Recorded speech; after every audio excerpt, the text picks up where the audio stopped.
Kita mulai. Beberapa tahun terakhir, tren kekerasan meningkat di Papua.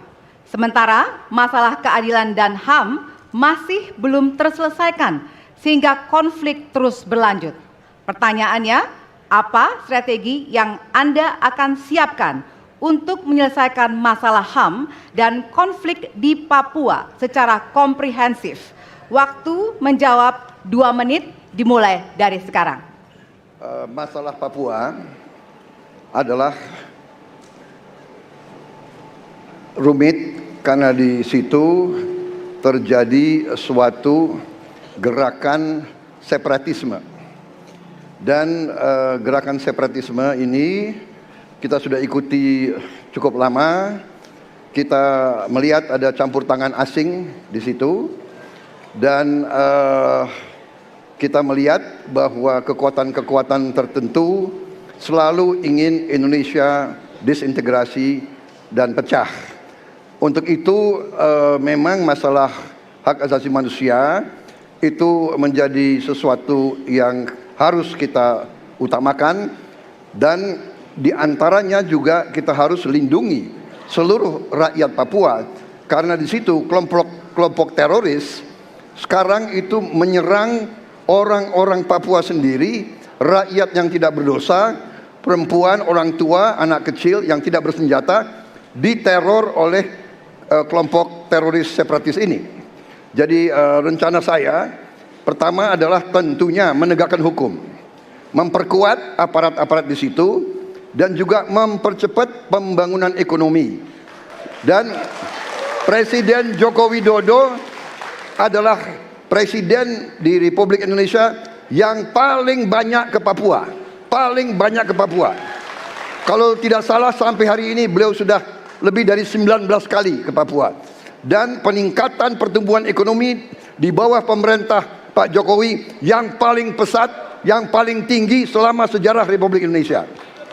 Jadi yang saya katakan, saya akan lanjutkan, kita harus membawa kemajuan ekonomi, sosial, services yang terbaik untuk rakyat Papua, melindungi rakyat Papua dari keganasan para separatis dan teroris, dan menjamin penegakan hak asasi manusia. Terima kasih. Baik. Dan selanjutnya, ya, hadirin harap tenang, ya. Kita lanjutkan. Baik, kami persilakan kepada calon presiden nomor urut 3 untuk menanggapi jawaban dari calon presiden nomor urut 2. Waktu Anda 1 menit, Bapak, dimulai dari sekarang. Terima kasih, tapi menurut saya rasanya tidak cukup Pak Prabowo. Karena dialog menurut saya menjadi sesuatu yang penting. Agar seluruh kekuatan yang ada di sana, seluruh kelompok yang ada di sana bisa duduk bersama untuk menyelesaikan itu. Itu menurut saya roots masalahnya. Pertanyaan saya simpel saja. Apakah Bapak setuju dengan model dialog yang saya tawarkan itu? Terima kasih. Saya setuju. Terima kasih. Baik. Jadi Bapak Prabowo, saya mau jawab dulu. Saya mau jawab. Waktunya Bapak merespon nanti setelah mendengarkan jawaban ataupun tanggapan dari paslon nomor 1 atau. Terima kasih atas pengertiannya. Harap tenang, harap tenang, harap tenang hadirin, kita akan lanjutkan. Baik, selanjutnya kita akan lanjutkan dengan mempersilakan calon presiden nomor urut 1 untuk menanggapi jawaban calon presiden nomor urut 2. Waktunya 1 menit dari sekarang. Masalahnya bukan kekerasan.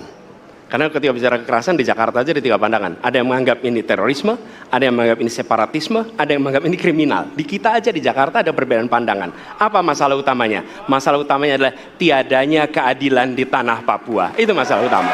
Oke? Jadi tujuannya bukan semata-mata tentang mentiadakan kekerasan. Karena damai itu bukan tiada kekerasan, damai itu ada keadilan. Itu prinsip utamanya. Nah, jadi caranya bagaimana? 1, atas semua peristiwa pelanggaran HAM yang terjadi dilakukan tindakan penyelesaian hingga tuntas. Oke? Yang kedua, mencegah terjadinya pengulangan dengan memastikan semua yang bekerja di Papua memahami bahwa yang harus dihadirkan bukan tidak ada kekerasan tapi keadilan. Yang ketiga, melakukan dialog dengan semua secara kopartisipatif. Terima kasih. Baik, terima kasih. Terima kasih. Dan selanjutnya kami persilakan kembali kepada calon presiden nomor urut 2 untuk merespon tanggapan dari kedua calon presiden lainnya, dan waktu Anda 1 menit Bapak, dimulai dari sekarang. Benar, saya sangat setuju. Kita harus ada pendekatan dialog. Benar, ya. Dan saya juga setuju. Harus tunggu dulu, aku mau jawab.